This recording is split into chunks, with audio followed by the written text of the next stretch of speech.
ان سب اداروں کا کیا فائدہ؟ جب تک عدالت میں انصاف بکتا رہے گا، جب تک پولیس پیسے لے کر فیصلے کرے گی، اور جب تک عوام کے پیسے سے بننے والے پلازے سیاستدانوں کی ملکیت ہوں گے، اس وقت تک کوئی طاقت پاکستان کو نہیں بچا سکتی۔ اب سوال یہ ہے کہ کیا اینٹی کرپشن کو مضبوط کرنا کافی ہے، یا ہمیں ایک نیا ادارہ، نئی عدالت، ایک الگ نظام انصاف بنانا ہوگا جو صرف کرپشن کیسز کو دیکھے؟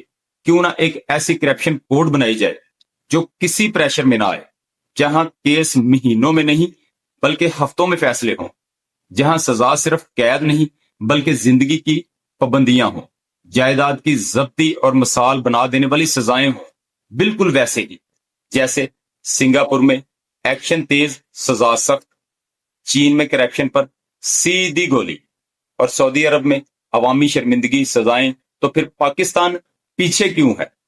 یاد رکھو، یہ ملک ہم سب کا ہے۔